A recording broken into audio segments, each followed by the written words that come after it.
Welcome to the 5-8. We take 5 of the week's most fucked up topics and discuss them for 8 minutes each. 5 topics, 8 minutes, 2 hosts, 1 guest, a little singing, a lot of curse words, and as many cocktails as we deem necessary. LB, how are you? Well, That is a lie. You are not well. I'm here. No, that was the yeah, I don't know. Yeah. No, I threw out my back. So I'm here. I couldn't sit in a chair. I just couldn't do it. I tried. I was like, okay, I gotta do it from my bed. It's so weird. I'm sorry, everybody. I feel like this is creepy weird, but this is the only thing I can do. Anyway, that's that.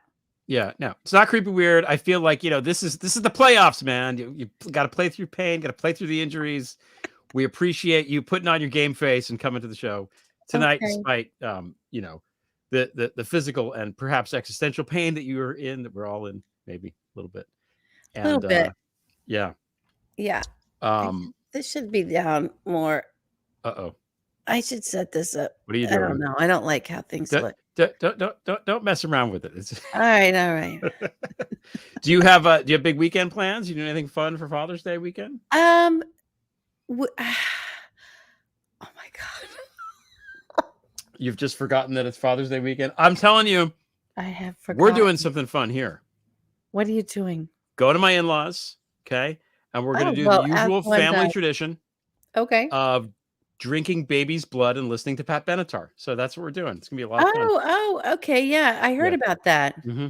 Yeah. This is what. Well, you're a proper Democrat, so this is what you must do.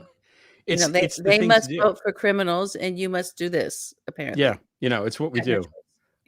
Love is a battlefield. So, hit me with your best shot, Ted Cruz. I love Pat Benatar. I saw her about God, how many years ago was that? Maybe 8 years ago, 7 or 8 years ago. It was a great show. I loved it. Saw her at the Bowl. It was fabulous. Love her. Yeah, she's great. I'm not going to argue. The best. That was the worst part of the Ted Cruz talking about the Pat Benatar was like, how dare you mention Pat Benatar, Ted Cruz? Sit down. Yeah. How dare you? I don't pay attention to him. I don't either, but I recommend that. Yeah. He's too weird. He doesn't know what to do with his facial hair or his face. Well, nothing's going to help with him. I think he likes to be He doesn't have a good plan. He has a public humiliation fetish. Like big roomy. This is my house dress. I'm not feeling my appearance tonight. I'm sorry, guys. All right, let's just get into it then. Let's talk about topics. We can get into it before we do. Yeah. I hope everyone figured out the extreme dad joke title of this episode. Because you did not figure it out. I didn't. So the only other person that figured out was another dad. Yeah, Denim. Just you, man. No, it's Perp Arraigned. Perp Arraigned.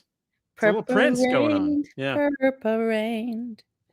All right. Yeah. Are we ready? Yeah. Okay. 8 minutes on the clock. What are we talking about? You're going to have to help me through this entire show. I'm going to have to help you through the. Look, it's appropriate that every single topic is fail. Perfect. Back fail, every kind of fail. All right. So this one is message fail. Is that what it is? It's message fail. Okay. I'm going to set you up. I'm going to set you up. Yeah, because I had a rant earlier. You did. You had a great rant. When I was flat on my back and in pain and ranting at you. Okay. Over the phone. We like this movie called Burn After Reading, which is a Coen Brothers movie. Yes. And I think people don't know it. It is, I've seen it at least 25 times. My wife and I watch it all the time. And the actor, I think his name is David Plash, who plays Carl on Succession, is in the movie a little bit. And he's so good. So if you're into Succession and you miss Carl, I recommend it. But it's a fantastic movie about grown-ups in DC who are just in this clusterfuck. And it opens with John Malkovich, who is a CIA desk guy, getting fired. And I think it's one of the first lines is Malkovich being like, "What the fuck?" And you were saying that this morning on the phone. And you sounded so much like Malkovich in Burn After Reading that every time you said it made me laugh. Just forget about what you're talking about. But well, what? I'm losing my mind a little bit, and it's this thing of like not wanting to be upset at all the outrage anymore, but then there actually is stuff to be outraged about. And where is the fucking Senate Intel Committee? We now have in an indictment. Yeah. In a federal indictment from a special, whatever the fuck he is, investigator, special counsel. Yep. With all the resources of the greatest investigative body we've got. And what have they discovered is that this former president he has compromised our national security. He took our secrets and showed them off. Did he sell them or not? I don't know, but he wasn't charged under the Documents Act. He was charged under the Espionage Act. That's the indictment. This is not about love letters with dictators. This is about our secrets, our intelligence gathering. And no one's interested in finding out for us. Our Senate is not going to start an investigation, pull the intel chiefs forward and ask them, how fucking bad is it, guys and gals? What the fuck? How bad is it? Talk to us about this. I'm not saying that they have to this isn't about bringing charges against this fucking guy are going to happen. I don't care. I don't give a shit about him. Really, it's either going to go down or it's not, and he's got his judge or whatever. We're compromised. Yeah. In a massive way. Our national security. Does no one fucking care about this? Where are they? Not a peep. I was looking it up. I'm like, did Mark Warner if I was on the Senate Intel Committee, I understand the House is fucked. Fuck the House. If I was on the Senate Intel Committee and I read that indictment, there'd be a trail of fire behind me. I'd be moving so fucking fast and with so much fury to get our intel chiefs in front of the Senate and ask them, how fucking bad is this? How bad is it? What are you going to do about it? Where is that action? Who fucking gives a fuck about protecting us? Anybody? Is anyone awake in Washington? Or are you all just chicken shit that the messaging on the, Ben Shapiro, Mike, what the fuck? Who fucking cares? Who fucking cares about these fucking, arsonists? This is our national security. This is like, oh my God, our nuclear secrets. Holy shit. What else did he list in there? What also was taken were documents that outlined where we are vulnerable.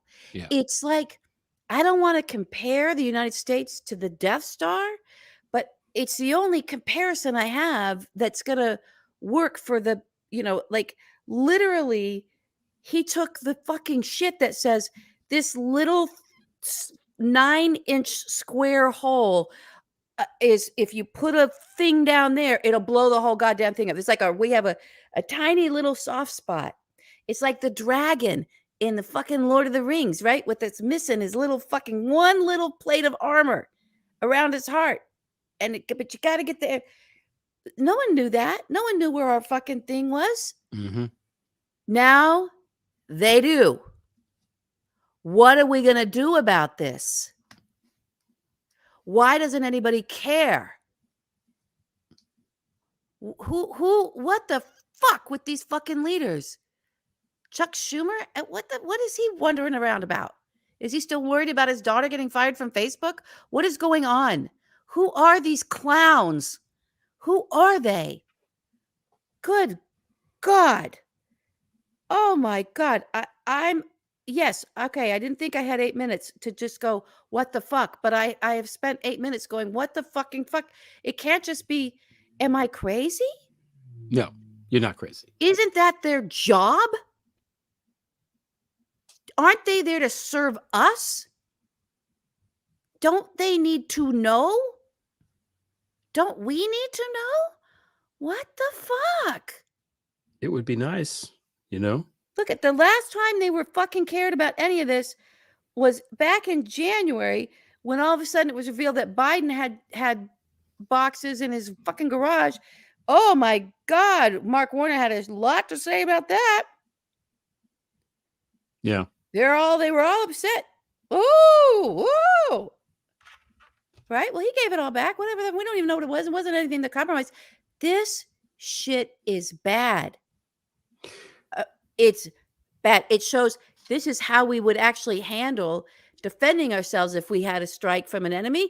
And these are the things that we would do if we were going in to take out an enemy. That's not little shit. No. We're so vulnerable now, and no one seems to fucking care. They just want to what? They're sidestepping it because they're afraid. They're afraid of what? I don't know what they're afraid There's of. no more mean tweets. Yeah, they might be coming back. Are they afraid the mean tweets will come back? I can't even. Is it me? Is it? No. I'm genuinely asking this. I'm asking the audience. Is it? Am I fucking crazy? What the fuck? The whole week has been very gaslighty, I feel like the media is gaslighting. We'll get into that in the second segment. No, we're getting into that now. Hold on, wait. I have a couple of points that okay. Talking about your thing. First of all, you were talking about me. Okay. We have this Durham clown who had an open investigation into whatever the fuck for years and produced nothing of any consequence at all. Okay. Jack Smith starts this documents thing and in 6 months brings this fucking indictment down. So, the special counsels in the past who have investigated things, they've either indicted people or they haven't. This is quick and fucking really serious. The second thing is, Gal Suburban was on my podcast today. Shout out, Gal. And we were talking at one point in there about one of the documents, one of the charges, or the counts rather, in the indictment was for a document about nuclear technology that it was called formerly restricted data. And Gal and I weren't sure what that was. And I have found out since what it is.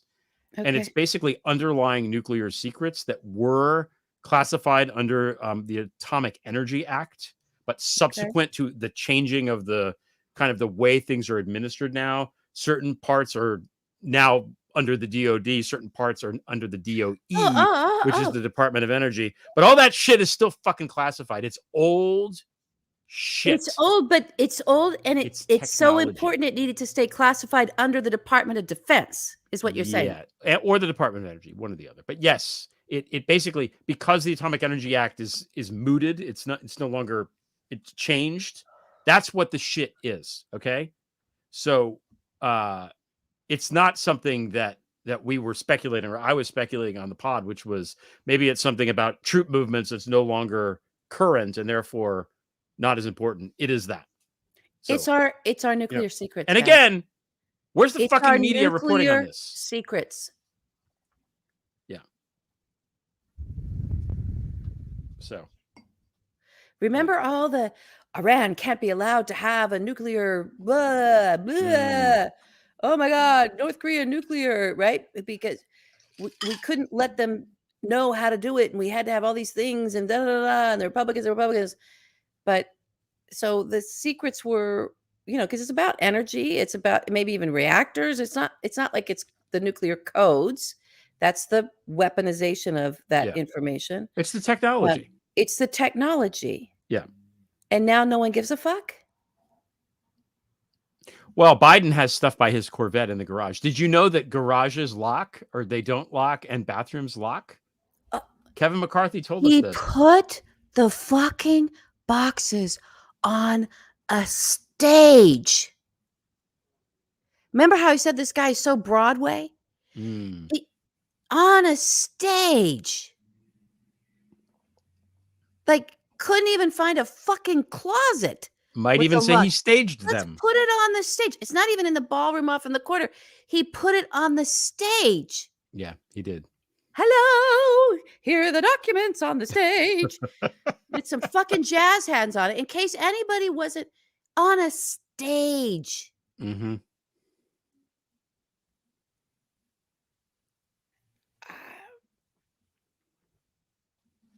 Yeah. Yeah. Okay. Moving on.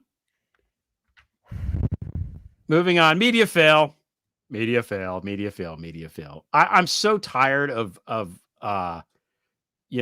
it feels like I'm like whipping the dead horse kind of thing, because this is the fourth estate has sucked for a while now. And it's complicated. I don't like to just go after the media, because obviously we know everything we know from the media. There's plenty of journalists doing good work. Let's qualify it in that way. But the way this story this week was presented by the media was a fucking atrocity. After all that we have been through, after all that we have learned, CNN was patting themselves on the back. They're like, I mean, maybe they're in bed like you, LB, because they threw out their back trying to pat themselves on the back for resisting the temptation to cover his fucking hate rally of lies the night of the arraignment, right? We're not going to do that because congratulations, CNN, right? But nobody seems to be attacking the story in the way that it needs to be attacked, which is go through the fucking indictment and tell us what this is and why it's so bad. Explain to people why it's bad that the fucking commander-in-chief of our armed forces fucked over and betrayed our armed forces by giving away fucking military secrets. And not probably, by the way, if he's doing this now, he was fucking doing it when he was president, too. Yeah. We lost a lot of goddamn CIA informants in the early years of the Trump presidency. I don't think that's some fucking coincidence. He's over there, the first state visit to Saudi Arabia, rubbing that orb. He might as well have been downloading the fucking information into the goddamn orb. Yeah. Well, his first day of the presidency, after inauguration, his very first thing he did as president was go to the CIA Wall of Stars and take a shit. Yeah. Yeah. So there's no... The way that the media is reporting this is just a fail. They're focusing on they're trying to both sides it, and by doing that, they're normalizing it. It's okay to call fucking crook a crook. It really is. The guy, I know it's alleged, but this is serious shit. This isn't some bullshit. What's that guy's name? Comer, trying to be like, there was a guy who maybe he's dead and maybe it's a woman and maybe they're in Ukraine. And they said that Biden said, it's like the scene in Ferris Bueller. My friend said at 31 Flavors last night that Ferris Bueller, but Biden didn't do shit. Really, just everybody now, we've had Biden around for 3 years. Does Biden really look like the guy that would take a bribe? Really? You can say a lot of things about him. He's just, that doesn't even make sense. Just fuck off. Okay. But everybody has to bend over backwards to make sure that the Trump people are happy with the coverage and it's ridiculous. And the New York Times has been the cover of the New York Times the next day showed him getting off the airplane with a big flag in the back. And it said something like chaos in Miami. I forget the exact headline, but it wasn't and he pleads innocent or he pleads not guilty. And looking at that paper, you have no idea what the fuck he's charged for and that he's almost certainly guilty, right? And that's what is happening. And that's what people need to know. When I saw the New York Times cover, I was going to comment on it. And I was like, wait a minute, I think I'm being had here. I think somebody faked the New York Times cover to get people pissed off. It did look and like I went and I spent 10 minutes checking to verify that was in fact the fucking cover of the New York Times. Meanwhile, Maggie Haberman's back today with her, Trump is doing this again. Like, Maggie, fuck off. Just fuck off. You suck. Whether or not you're getting money, I don't know. Or if you just suck, but you fucking suck. You're bad for democracy. And just stop, please. For the love of God. For the love of all of us, just stop. You know, we've had it with you. And I mean, she was the one, she and Michael Schmidt always did the whole, the ones that I will always remind people of this. Remember the red line thing about Trump says if Mueller goes after his finances, that's the red line, right? Mm-hmm. I encourage everyone to watch that interview again. It was with Mike Schmidt and Maggie Haberman and Donald. And they were saying, don't you think that there's something that Mueller could do? And they're prompting Trump, expecting Donald, knowing that he's going to say something to them. This was so orchestrated. I came to, and he's like lost, right? He's like, what is this? What are you, I can't remember. And Mike Schmidt is the one who says, would it be a red line? Is that what you would call it? Yes, I would call it a red line. Then he's like, all of a sudden he remembers it. And it's like, just watch that. And then the headlines were ready to go. It's like, Trump says red line. It's like, no, actually, Michael Schmidt said that. Maggie was trying to get him to say it. They clearly had it worked out ahead of time. Like, that's what that is. That's a show. And it's always been a show, and it will always be a show. The article that you're talking about was that they were saying he just has to have, he's like a hoarder. Oh my fucking God. He has to have stuff around him. No mention of the espionage.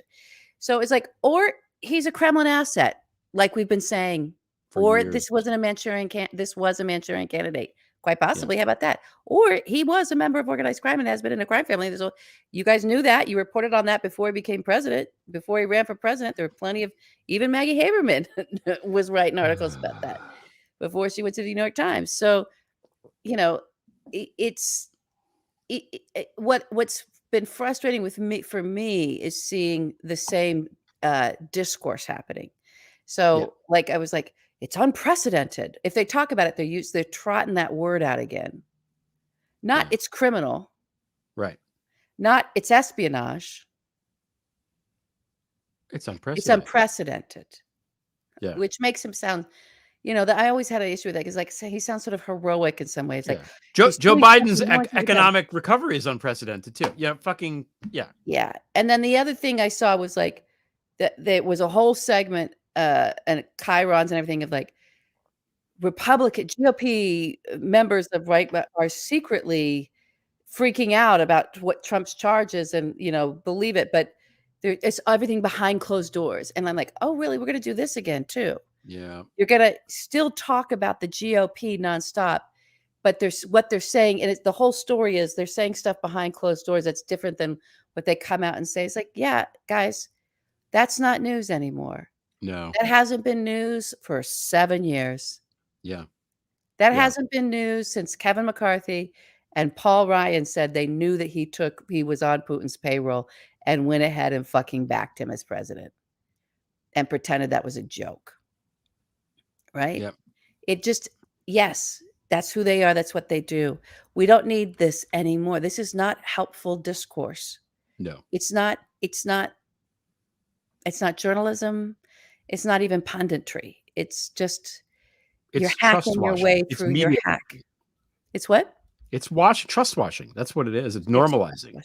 Yeah. Yeah. That's what it is. One more point about the New York Times, because the irony here is that the New York Times should know, about objective journalism, because back in the day, in the turn of the last century, I think I've said this before. I'm going to say it again because I think it's important. The newspapers that existed were all very biased. They all had their spin, right? They had their ways of looking at things. Right. And around the time of the Spanish-American War, which was 1898, something like that, when William Randolph Hearst's papers basically created that war by artificially creating a situation in Cuba that was just not real. And then we went to where all this shit happened. And people eventually came around and they were like, this guy's papers are full of shit. So the New York Times decided that they were going to not do that. They were going to not be partisan. They were going to print all the news that's fit to print. They were going to be objective and try to actually tell everything like it is. Okay. That became their mission. And because of that, the New York Times became the paper of record. It was because of a commitment to actual, objective, real journalism, true journalism, that the New York Times became what it is. So it's ironic that they can't even look in their own fucking newspaper's history to find out how they're supposed to report on things, because they would know if they went back and looked, just like they would know that Trump is a criminal if they went back in their own fucking archives and looked. But my God, something about the New York Times doesn't want to do that. Something about the New York Times makes it see, I don't know what it is, I'm still mad World sold out to them. Yeah. Mad World. All right. That's all I got. That's all we got. You know what? We need a little levity. We need a little levity. We did a little thing that we didn't usually do. We released this early. It was too fun. We couldn't not do it early. And I want to say before we play it again, I am aware this is sacrilege. I committed sacrilege here. I did. And this was all you. I'm going to turn this banner off. Thank this was all you. It's like we were going for something else, and then Greg goes, surprise! It says it to me, and I got it, and I just, oh my God, I fell over. I love it so much. Yeah, this was like half an hour. Okay, here we go.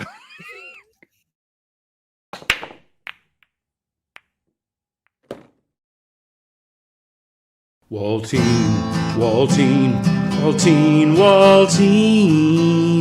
I'm begging of you, please don't turn me in. Waltine, do not come clean. If we stick together, we will win. We'll make sure they don't forget there's documents by Joe's Corvette, more there than you put by my latrine. No way a jury of our peers will sentence us to 50 years, and neither will the judge, my friend Aileen. And if it turns out that we have to flee, you'll come with me to the UAE. You'll know I'll never leave you be, Waltine. Waltine, do not come clean. Tell Jack Smith you won't accept his deal. Waltine, valet machine. If we lose this time, we'll win it on appeal. Waltine.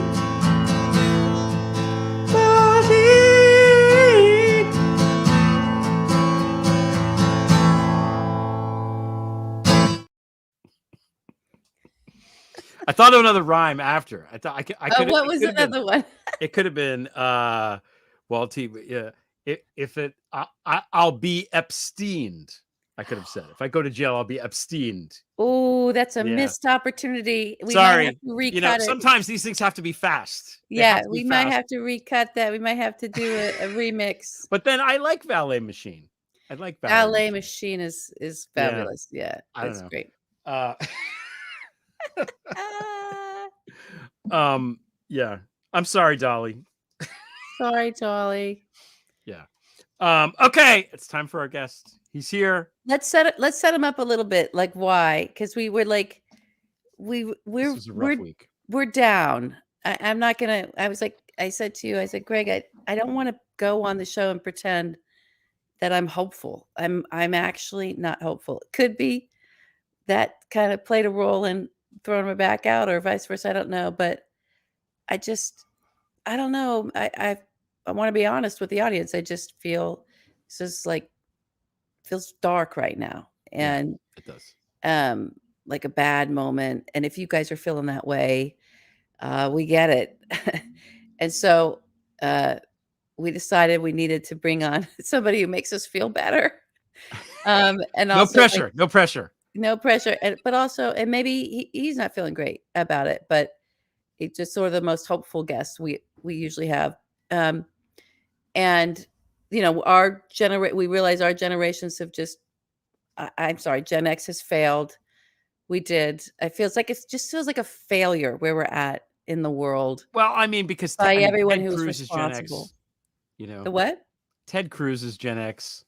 Exactly. Elise Stefanik is Gen X. It's bad. And it's boomer fails. We've got all these boomers, these old fucks that won't just, it's bad. So we need the next generation to sort of, we wanted to hear from them. So here he is. Okay, he is the host of On the Move and the podcast iGen Politics. He's all over the place. I had asked him to what are you working on now? Because he just wrote a column this week, which I also did on the same topic, which is the importance of having cameras in the courtroom. So please welcome back to the show. By the way, our most frequent guest on the show. Really? I did not realize. Yeah. I did not realize that. Yay. Victor Shi, welcome back. Victor Shi. Sorry, it was on mute. Hi there. Yeah. No. I did not realize that. That is such an honor. Wow. Yeah. Oh. I think it's because we like you. I think that's we why. like you. You make us feel better about what's going on. But look at this. I mean, it's older generations and younger generations connecting. I think that's so important right now. And I know there's so much that's sad and depressing about the world, but I think it is kind of interactions like these that make me feel hopeful that, we can still come together and find community in spaces like this to interact and talk about all of the depressing news out there. But hopefully I can bring some hope. I'll try. Okay, good. I already feel better, frankly. So wait, before we get into whatever else we're going to talk about, what did you think when you heard about the indictment? You heard it was going to happen, then you read over the indictment. What did you think? What was your reaction when that happened? Well, first of all, so I heard the indictment, I think just like everyone else on Twitter via Donald Trump's Truth Social account, which might have been the most truthful thing he's ever said about anything. So I guess he was right that he was being indicted, and he was right about the federal proceeding happening on Tuesday. So that was accurate, but I didn't really quite know what to expect until I opened the indictment, and it was just shocking to me. I mean, it's one thing to read the indictment and to kind of see the words, but then to see the image. And Stephanie, you mentioned the image of the documents on the stage. Seeing the image of documents in the bathroom was equally as shocking and revolting. I mean, for anyone who's worked in government who has dealt with classified information, it is a serious issue, because these are things that people abroad sacrifice their lives for. And I remember last year I was just a low-level intern at the White House, and it was my last day on the job, and the ethics lawyer sat me down and said, you cannot bring anything with you, and if you do, you will be in big trouble. So it's like, if an intern does that, the president can't be able to get away with that either. And so it's just, I think, seeing how he treated classified information. This was all of his kind of choosing. This is his behavior, not Joe Biden's, not Merrick Garland's, not Jack Smith. This was because of Donald Trump and what he chose to do, not returning documents in time, not returning it when the FBI raided his home, not returning it when he was issued multiple subpoenas. So this is all Donald Trump's doing. And to me, just kind of watching this, it's just, I hope we never normalize this. I hope we never go through this ever again, because it's damaging. And I think it's also a risk for this administration and the trust that other countries have for us right now. And it's concerning, I think, for me on all levels. But I just hope Jack Smith, does what he does best, and that is hold people accountable. Yeah. I want to say also, as a ambassador of Gen X, this is not normal. This shit, the indictment and all, then Trump and when I was your age, I mean, Clinton did get impeached, but it was just for some fun that he had that he shouldn't have been having. And based on an investigation into something completely different, where they sort of went off into tangents and came up with this thing, which I don't want to minimize, because it wasn't something that you should have been doing, and it is sexual harassment, even if it was consensual. But this is fucking orders of magnitude worse, and it's not normal. And I'd like to think that when you're our age and you're on whatever the equivalent is of YouTube thing, where you can just have a Neuralink implant in your brain and just do it from the bed without anybody knowing, it'll be you'll be like, let me tell you, when I was a kid, wow, it was really bad. That's what we want. If I can bring a little bit of hope to this indictment conversation, one of the things that I talked about this a little bit, but both of my parents are Trump supporters. They voted for Trump in 2016, and they didn't vote in 2020. But this time around, I told them just to kind of take a step back, read the indictment, because it's so readable. For anyone who has read the indictment, everyone should know that you don't have to be a lawyer to read this. So I just told them, for once, step back, take a read at the indictment, just kind of mull it over, kind of see for yourselves. And then, if you still come to the conclusion that Donald Trump didn't do anything wrong, then, I don't know what to say to you. But they came back after reading the indictment, and they both now are vowing never to vote for Trump again and to vote for President Biden, because there is no other alternative. I mean, some things are just above politics. And I think if you have a reasonable kind of mind out there who reads the indictment, who is able to listen to the facts, I think a lot of people are going to change their minds. But on the other hand, you also have so many Republicans defending him and kind of coalescing around Trump still, and that's equally depressing. But I think there's a little bit of hope. If my parents can do it, hopefully other Republicans can do it and come to see the light, because it's just such a well-written indictment that just kind of puts the blame on Trump and really shows that Trump committed serious crimes and he shouldn't be able to get away with it. That's and fantastic. There's a lot of pictures. There's a lot of pictures. So a lot of pictures, yes. Yeah, exactly. I actually think the visual aids are helpful. Yeah. I had an interesting story, you guys. I told Greg this. I went to my hairdresser, and he's my stylist, and I've had him for years, and he's lovely. We never talk politics.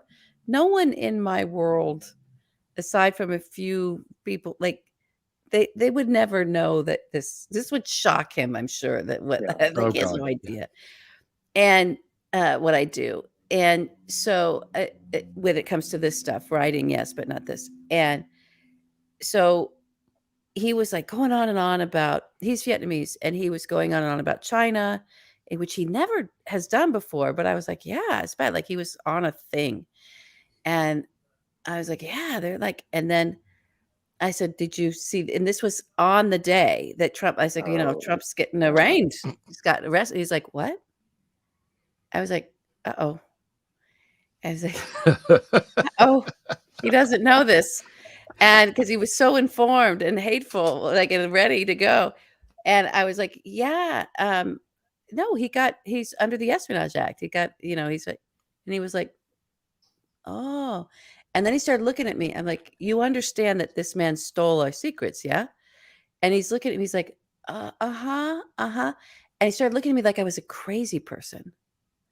I'm just telling him about I didn't issue an opinion and I'm just telling him about the arraignment and the indictment. He's like, oh, okay. He was like, you think that? And then he kind of went off to another client and was just sort of like, and like disappear. I'm like, holy shit. Wow. Not only does he not know, he's probably a fucking Trumper. And I never knew that. Now, this is the tricky space. We all had, people, as you said, family. We're in a place where there's like, everyone went through the Trump years of seeing the fractures in their networks, their social networks, their family networks, their work career networks of like where it was just this breaking point for all these relationships. But this is another level. This is now just in our general community. Yeah. People who are really, truly in a completely different reality and perceive just facts as nonsense. We all know that, but I had a real life encounter with that where I was a crazy person because I stated the facts that Trump was being arraigned while I was getting my hair done at that exact time. Wow. I mean, I had this hair appointment. I wasn't going to move my hair appointment for the Trump. I mean, your hair does look fabulous. I don't know. Then I was like, oh my God, thank God I told him this after the chemicals went on my roots. I was like, who's this guy? But he was going to come at me. He came at me with some scissors after that in terms of cutting my hair. I'm like, I had to smooth it over and make it all fun and nice again because I was worried.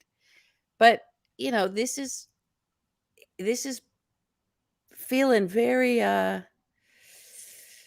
very mafia state in terms of a country to live in, a society to live in. Oh, why are you saying that? Just because the judge is Aileen Cannon, who's completely in the bag of Trump? Well, let's not talk about it. Victor, I want to say that's fucking great that you got your parents to turn. That's awesome.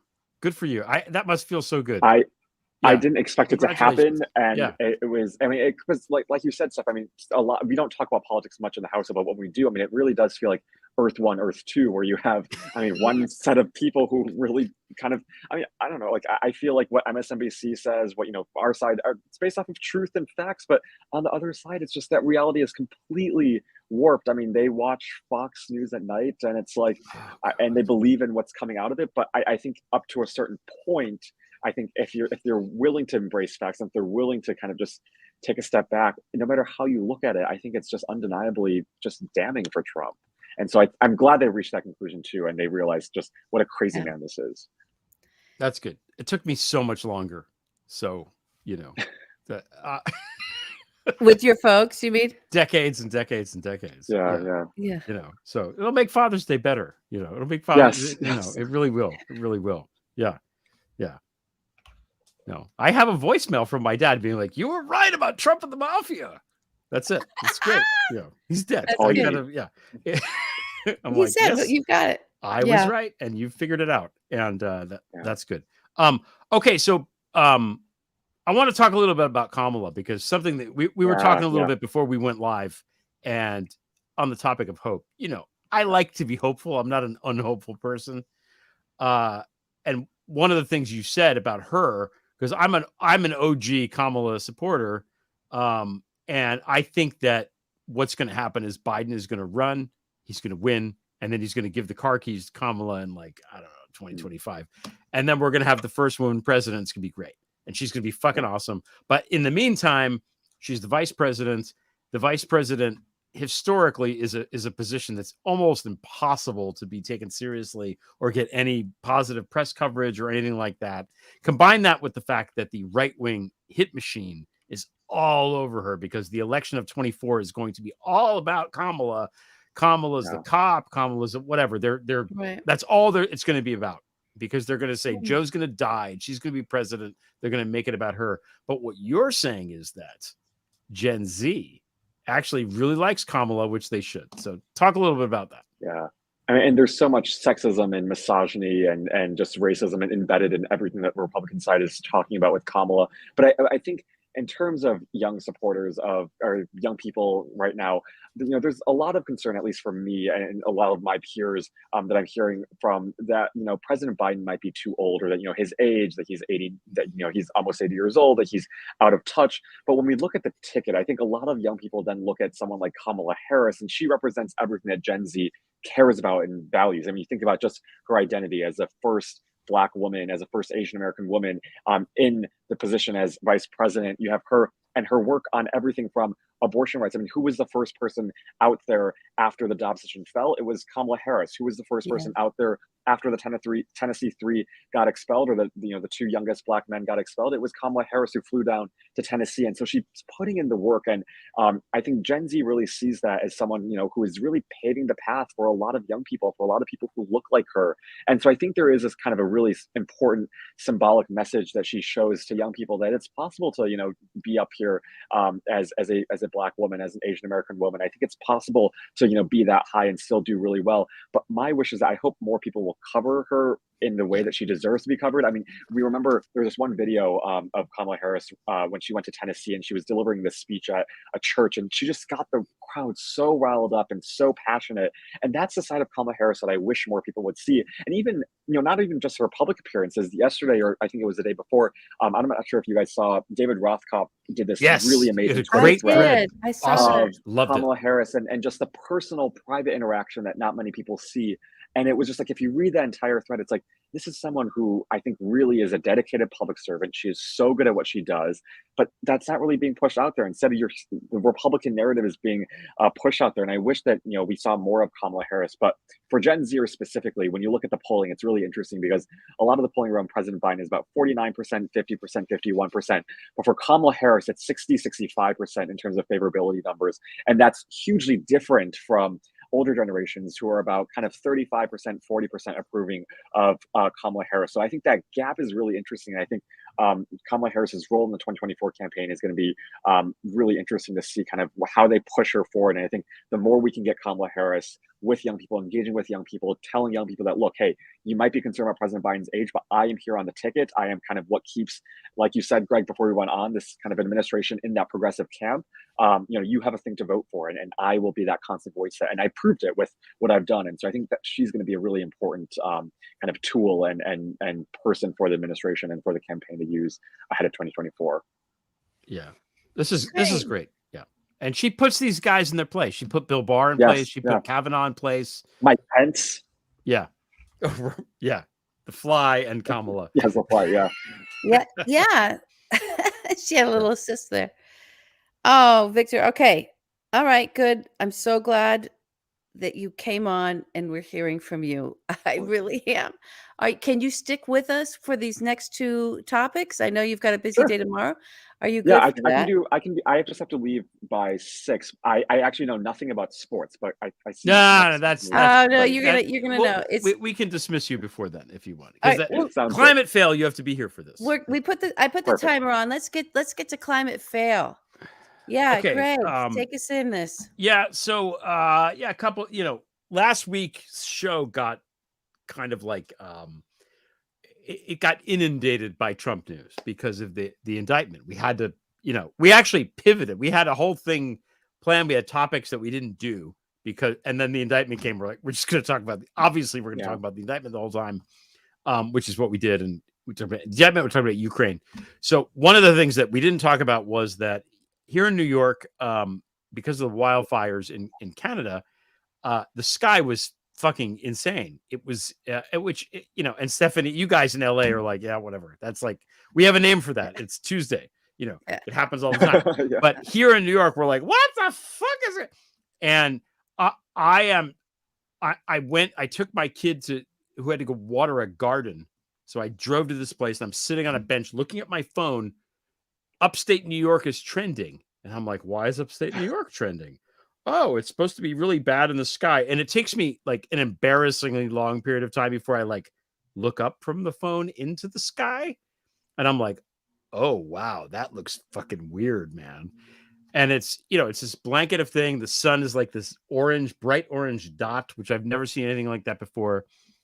The Breaking Bad was trending on Twitter all day, one of the days, because New York City looked like the Mexico, like whatever they did with the lighting to get it to look that way in Breaking Bad. So this is something that's happening. And, the whole climate change thing, we tend to ignore it. I know I personally tend to be like, because it's so big, I feel like I can't wrap my mind around it. And Victor, I mean, it affects you. We're going to be, Stephanie and I will be dead. Sorry. And you guys and my kids, our kids are going to have to deal with this mess. I printed out some things here to talk about, just some notes. These are from the Office for Coastal Management, which is a subdivision of the National Oceanic and Atmospheric Administration. NOAA. Yeah. That. Mm-hmm. Yeah. Okay, so this is what's supposed to happen basically in the next 25 years. Oh, God. Which, again, 25 years ago, I was already working. I wasn't even your age 25 years ago. Like that, it's not that long from now. Okay. Unprecedented sea level rise. That sounds bad. And there's another thing. There's a site called Interesting Engineering, and a fellow named Matthew S. Williams wrote this thing about all the cities that are going to be underwater, including Hoboken, where I lived, New Orleans, a lot of Florida. Some of these coastal cities in Bangladesh and India are really just fucked. Like the mass migrations of people are going to happen because of the sea level rise. You have the emissions. Which, the fucketeers, which is basically, BRICS and the Republicans are actively trying to do things to accelerate climate change. Yes. Whether it's, promoting the fossil fuel industry or the Bitcoin bullshit, which is almost worse. It's almost, if I didn't know better, I would be like, do they want this to happen? Because it sure feels like they do. Can I say something on that real quick before Please you move? do. Yeah.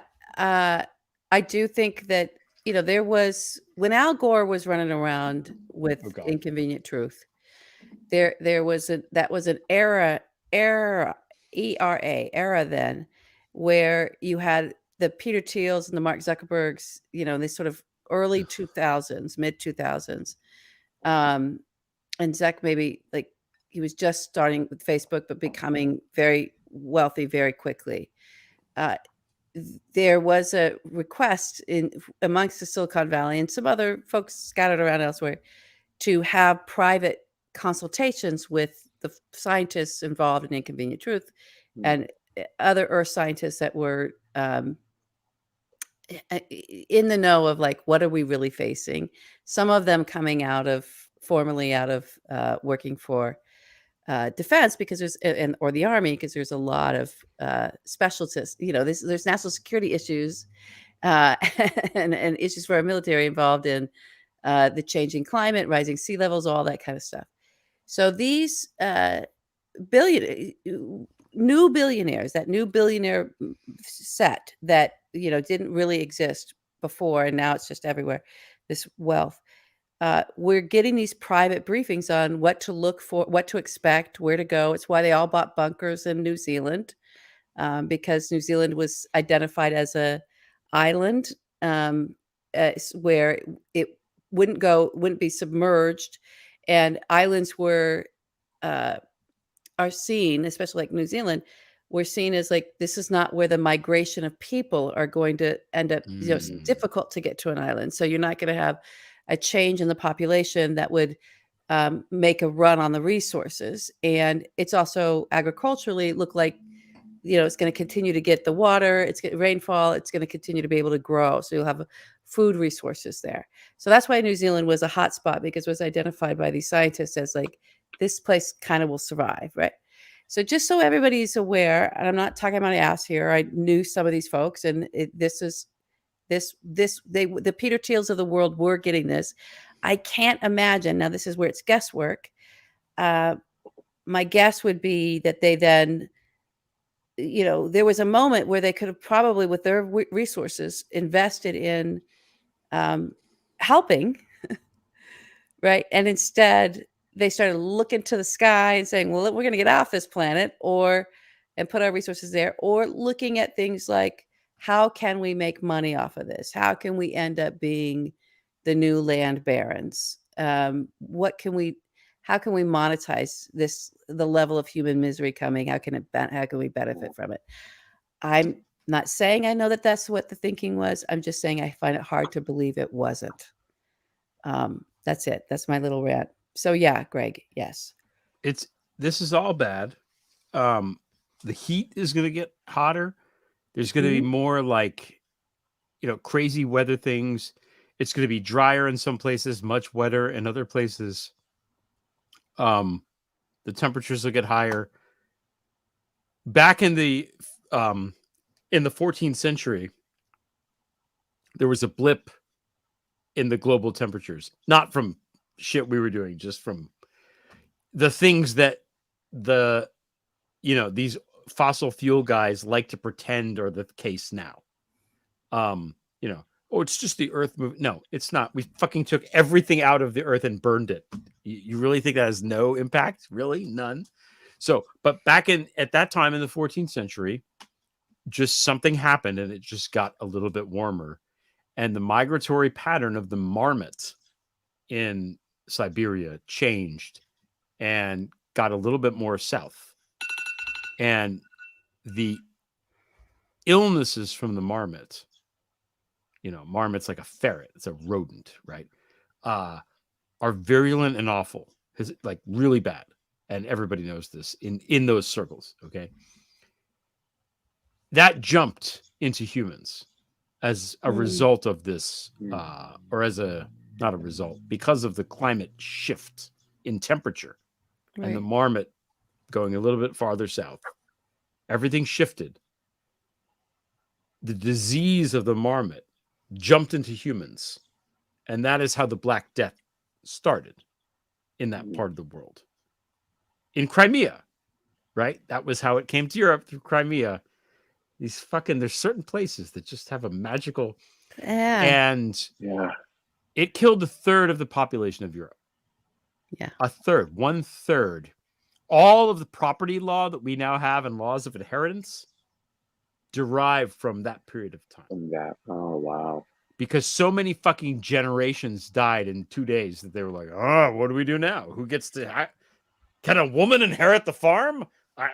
Is there any way we can prevent this from happening? I guess we can't. Okay, fine, lady, you can have the farm. You know, so all of this stuff came from that. But again, it was a fucking climate thing. And that was a blip. That was an anomaly. That was a weird, just rando thing that happened. We are accelerating this on purpose. We don't need to be. You know, we don't need to be. Jimmy Carter tried to change this. Ronald Reagan was like, nah, we're going to fuck you, Jimmy Carter. You're a dork. If George W. Bush had said on the morning after 9/11, fuck the Saudis, fuck oil, we're going to be energy independent to fuck them.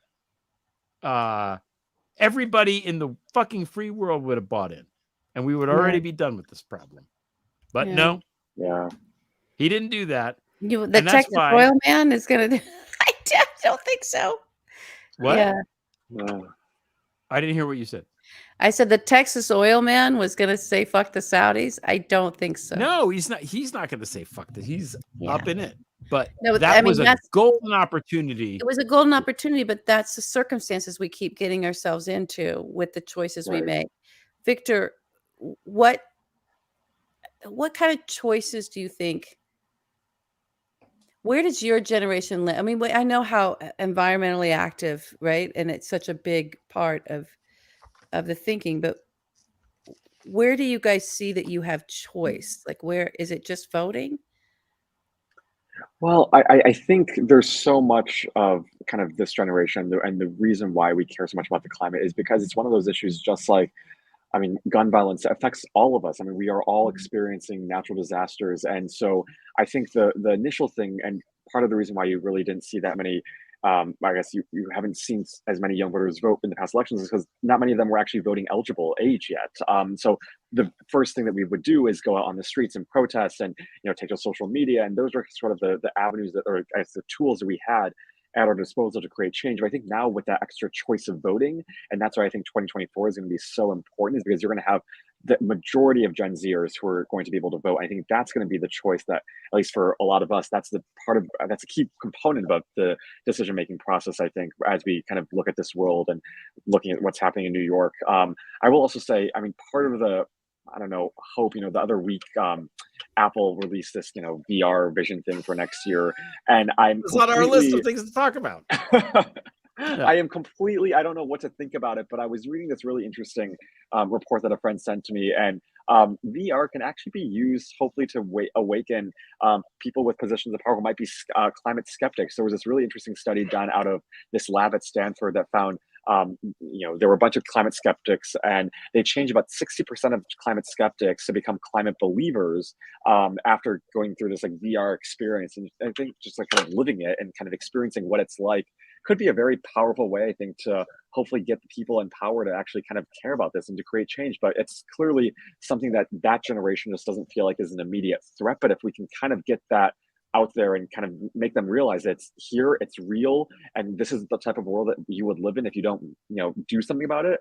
VR could be a powerful tool, I think, in terms of getting people to wake up and getting those people to hopefully start doing something about it. I love this. I'm glad we brought you on. You're making me feel better. The whole show. So I don't know. No, you don't like the VR. You were going to talk. You had something to say about Apple goggles. It's not that. I like that idea. I really think we have to get. I'm sorry to sound ageist. We need to get we need generations that have been embedded in Washington. We need to get rid of them because they're enculturating the young people into like their way of thinking. We need new thinking.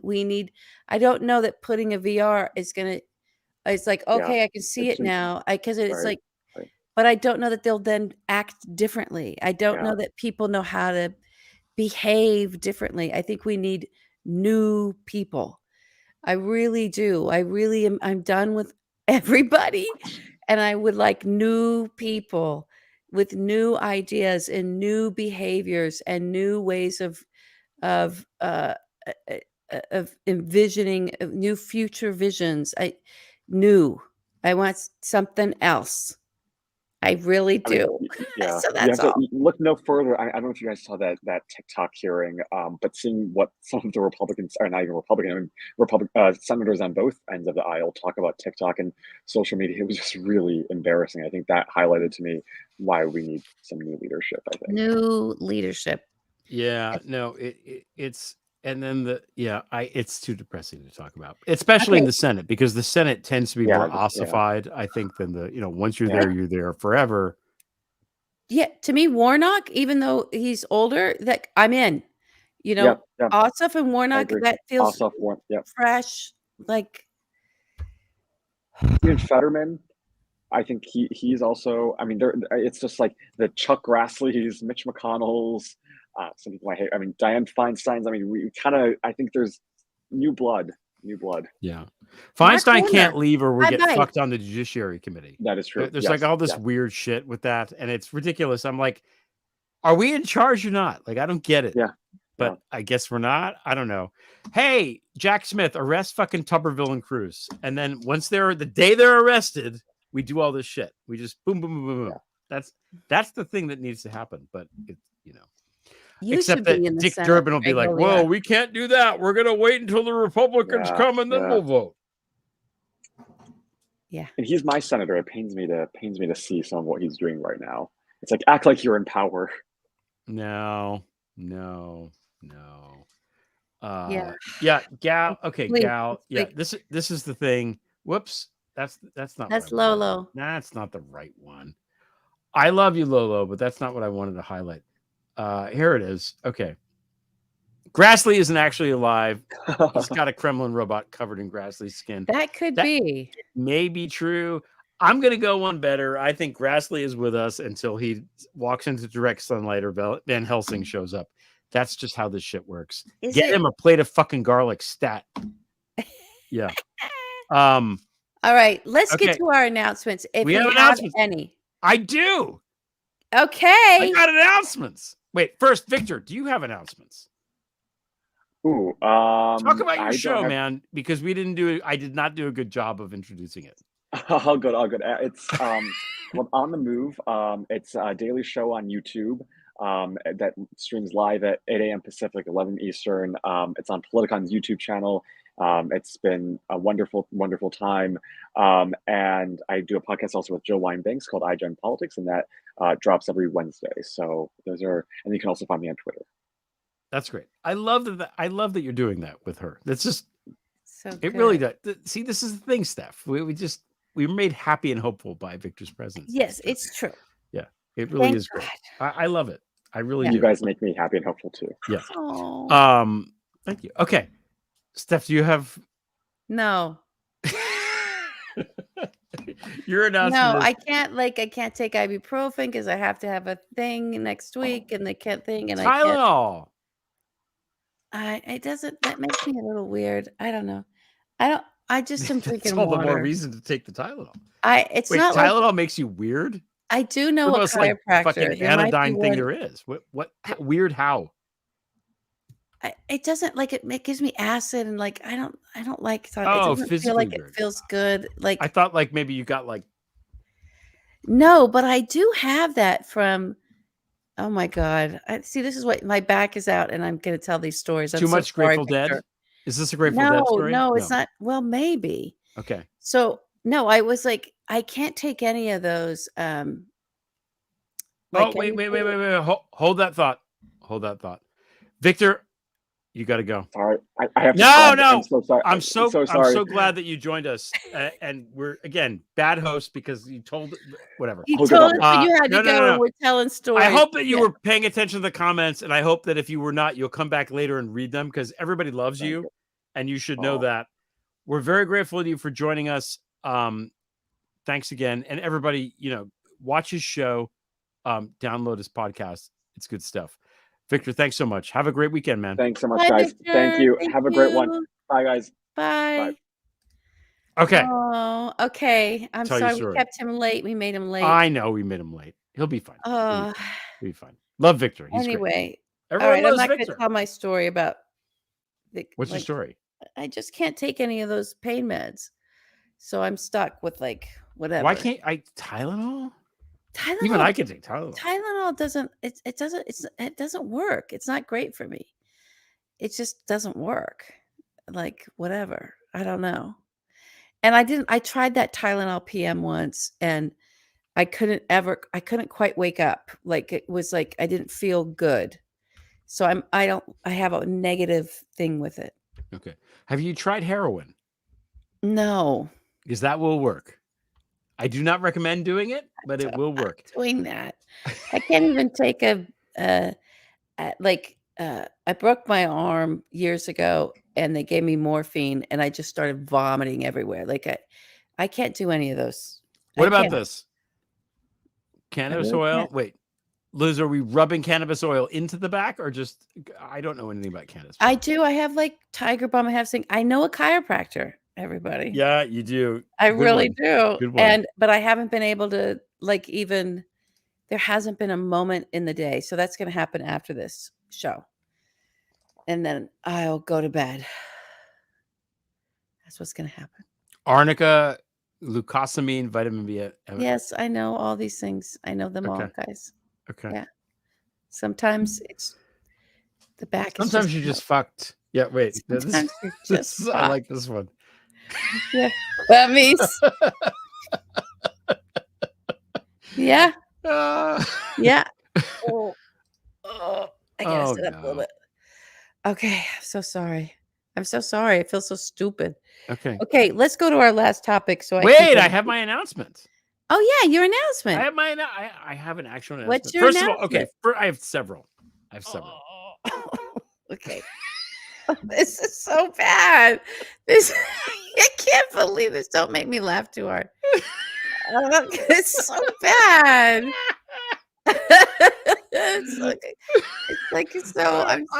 I shouldn't laugh at your pain, but no, it's very funny. It's like, well, you were talking to me early this morning. We talked early this morning as we do to figure out what we're doing because I have to catch you before one of your 8,000 jobs.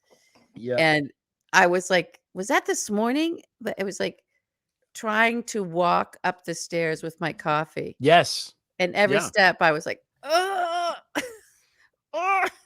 yeah. But I had to get that coffee. That's how strong that coffee addiction is. No, you gotta get the coffee. Gotta get the coffee. You know, coffee's the greatest thing. Yeah, I don't know. All right. Okay, so I'm upright a little bit here. Hurry up with your announcement. Wait.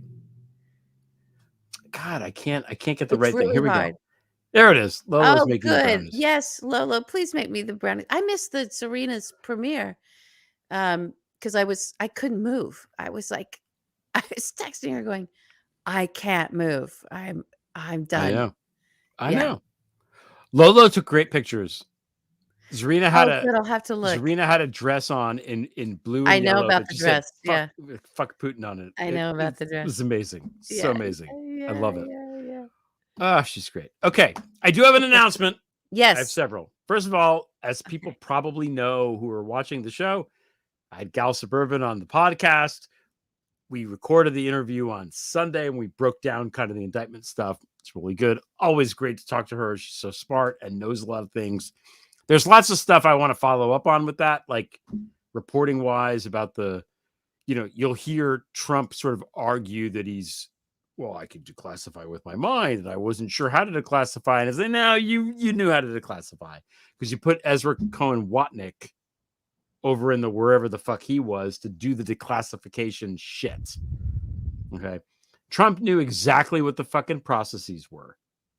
That's one of and he wasn't messy. I mean, he's a slob. He was methodically going through this shit. Because you know who isn't messy? Waltine. Waltine is not. But also inside of that is the point that seems to be lost on all at New York Times and every single news pundit.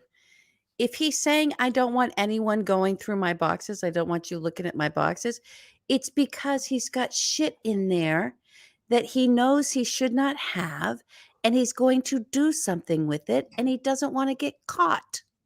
No, not Trump. He would never. That's why. It's not because he's a weird guy who has a weird fetish about his things. It's, I don't want you looking in there. You know? Yeah. Oh, Jesus fucking Christ. It's not, this isn't hard. Oh my God. All right, you got to hurry up with these announcements. Hurry. I know you're in. Oh my God, we're Get way through over. them. We were doing so good too. I'm going to be very okay. I wrote a book. Okay. You did. I wrote a book about my father-in-law. He's kind of an interesting guy. So, yeah, I'm going to show you the cover. It's called Success Stories of a Failure Analyst, The Life of Franklin St. John. And, you know, it's a good book. He's kind of an interesting guy. You know, he's born in this, in the Upper Peninsula of Michigan, in a little town called Lance, population 2,500 in 1938. Wow. And if you think about like sort of the geography of the United States, right? You've got the West Coast, you've got the East Coast, you've got the South and Texas and all this shit. The middle North, ain't nothing happening there. It's just empty. I mean, Northern Michigan, there's nothing. It's just, you know. So that's where he comes from, sort of French Canadian thing. And he manages to have this career in metallurgy. You know, he grew up in a house without a toilet, by the way.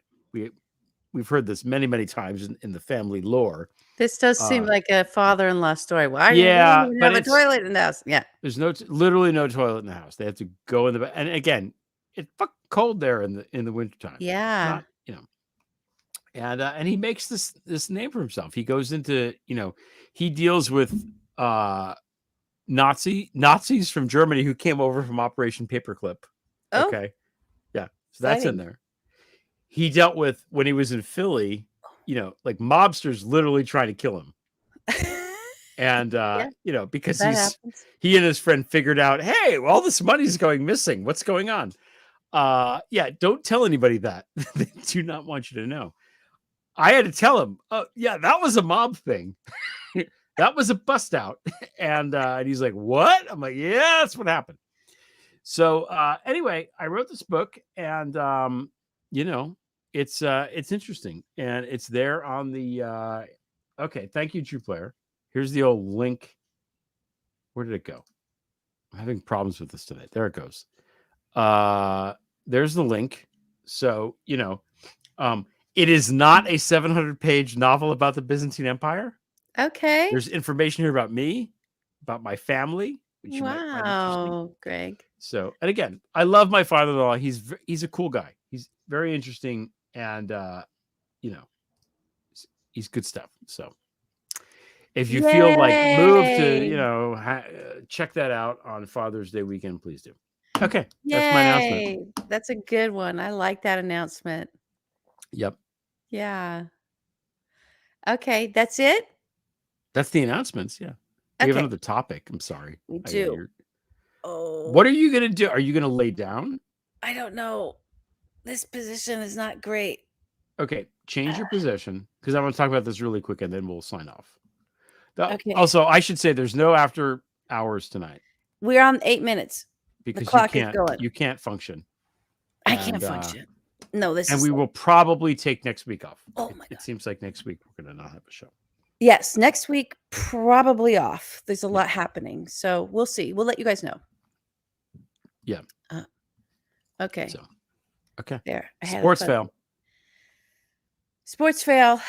Go. I wanted to talk about this last week, okay? Because I know people don't know about the sports stuff so much that watch this. And so what happened was LIII Golf, which like a year ago, LIV Golf is this Saudi-backed, financed rival to the PGA. Right. I don't give a fuck about golf. I think it's ridiculous, but whatever. People watch it. It's a professional sport in this country. It's a big deal, okay, to a lot of people. So they came in as kind of like disruptors, disrupting the with their bone saws. With their bone saws, the thing. So they'd go to like a golfer and they'd be like, hey, you whoever. I cannot name a lot of these people. We're going to give you like, hey, Phil Mickelson, we're going to give you some fucking ridiculous amount of money if you come play for us. And it's so much money that you're like, yeah, great. Where do I sign? And Phil Mickelson, who was sort of the best player that came over, the most famous or whatever, said, yeah, well, and I'm paraphrasing here. Yeah, I know they're not great. I know they're great with the gays and, they behead people and, the Khashoggi, but it's a lot of money. I'm paraphrasing. That's basically what he said. So he knew what he was getting into and he was like, yeah, it's a lot of money though. So what happened was some golfers took the money and some golfers, and again, they're all fucking rich, these people. And some golfers were like, no.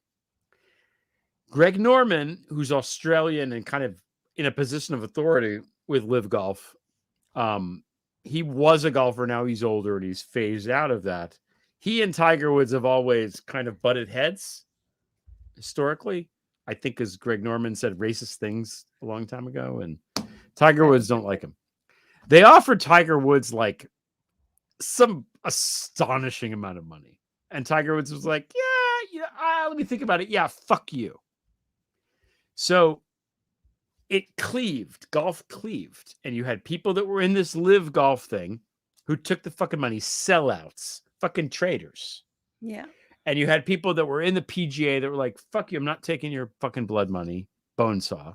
I'm going to stay in the American PGA with the red, white, and fucking blue. Unbeknownst to them, the commissioner of the PGA, whose name I cannot remember, got on his fucking knees to the Saudis and the money and negotiated this deal and basically sold the entire PGA to LIV Golf. Yeah.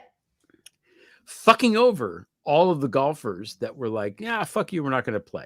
Now, suddenly, they're all owned by the Saudis. It's similar. The Saudis buying golf and ruining it is similar to the Saudis buying, through their proxy Elon Musk, Twitter and ruining it. This is what they fucking do. They take something that Americans like, they buy it, and they fucking ruin it. Twitter, LIV Golf, New York City, whatever. That's what these fucking people do. They ruin things. And they ruin it because of this psychopath. He's a psychopath. Sorry, he just is. Look in his fucking eyes. Look at this man. He's a fucking psycho. If he was a normal person on the street, you wouldn't go near him. But because he's got billions and all this shit, everybody has to deal with this motherfucker. Yeah. But he's a bad, bad guy. And I think it's pretty obvious that he's a bad, bad guy. But he's Jared Kushner's best friend. Well, they're the same age. They're millennials. That's the generation we didn't mention, the millennials. You fuckers have Jared and MBS. Congratulations. God damn. At least we and Mike Schmidt, maybe. Maybe. Again, well, okay, so what's your point with it all? I just want people to understand what's going on, because I think people are going to read the headlines, not really get it. I think there is some kind of like investigation or something. They're doing the antitrust. They're trying to separate. They're trying to make it so that, but I don't know if that's going to succeed. But again, the way LIV Golf kind of like factors into what we talk about on this show.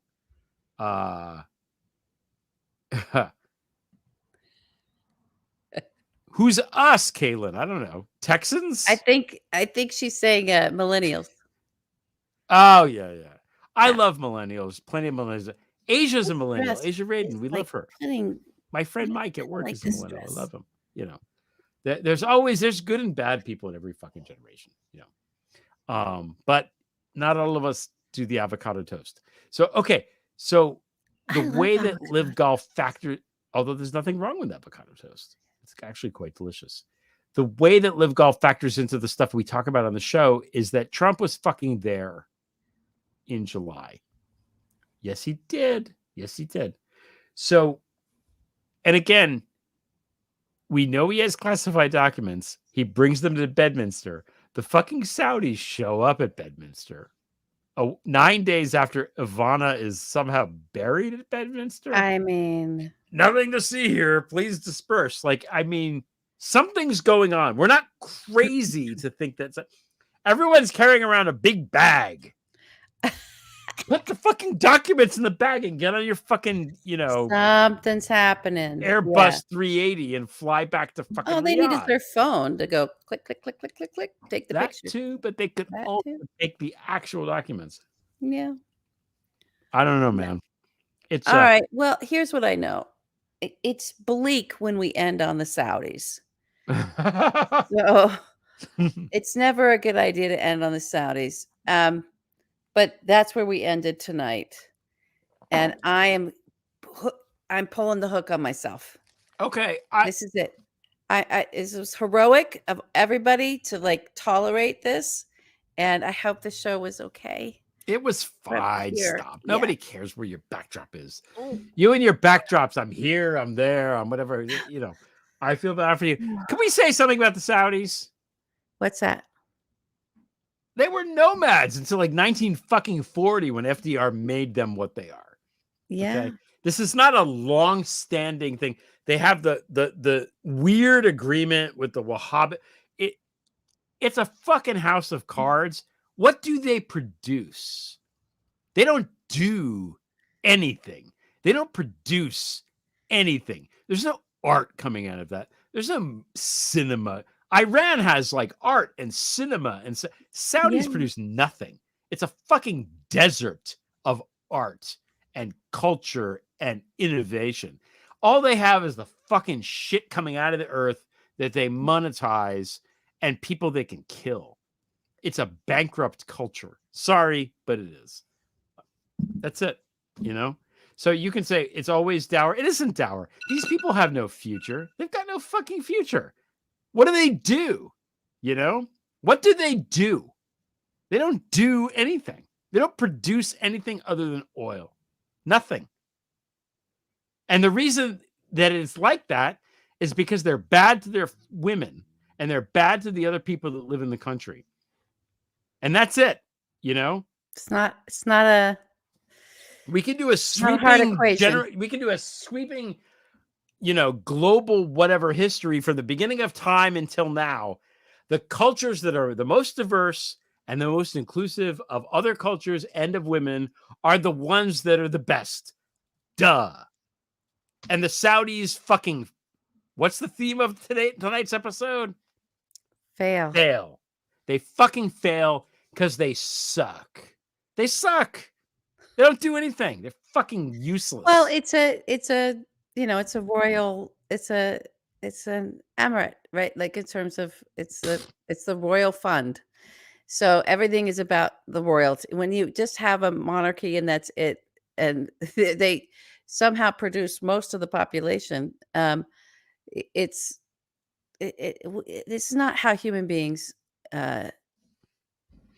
It's not a good direction for our evolution. Is to stick with this bloodline weirdness. It needs to end. But whatever. We're stuck with them. I don't know what to say. This is the most important thing. Thank you, Cynthia. It will. I really just need to be just flat on my back. I think the thing to to do is everybody watching, we appreciate you. I appreciate you watching. They're all like, we're really bad. We've gotten really bad about thanking everybody for like joining and stuff like that. So I want to thank you, everybody. I know sometimes we get so frantic, but we really do appreciate it. We appreciate you. We appreciate everybody watching. We appreciate the comments, which are so lovely and start hours before the broadcast. It's wonderful that this community that is here, that is built up, and we really appreciate it. Happy Father's Day, everybody. Happy Father's Day. Celebrate such things. Greg, take us out on a burn after reading quote. On a burn after reading There's quote? so many good ones. Yeah. Okay. So, can I describe? No. Okay. So for people, let's talk about that for 1 second. Since you brought it up. Okay. Burn After Reading this is released in 2002. Some of it's some of that takes two of the best looking humans on earth in George Clooney and Brad Pitt and makes them completely sexlessly awful. And it's stunning how they're able to do this. Yeah. George Clooney is so unsexy in it. And it's all acting. It's just great. He's so great. So I'm going to spoil some of the movie. There's a scene where And if you've seen it once, you have to watch it more than one time, because the first time you see it, you're like, oh, this is a political thriller, because the music and all the cues make you think it is. It's a Coen brother not. movie, and it's their version of doing like fucking farce. Enemy of the State. Like if the Coen brothers were to do it, it's so great. It's so funny. It's a joke. The whole movie is a joke. So he's making this thing in his basement, and we don't know what it is. Okay. Oh, you're gonna tell this part? Oh my gosh. I have to set up the line. Okay. Is there another line I can do? No, this is the raciest part. It's okay. Yeah. Should I not? No. Okay. I don't know. I'm just going to end on the line. I'm just going to end on the line. End on the line, and you guys. I cannot tell you. I've seen this movie 25 times. I love it so much. Coen Brothers movies, you have to watch more than once. Like, seriously, it is the funniest thing fucking ever. And my line that we're going to end on is, I'm not set up to mold hard rubber.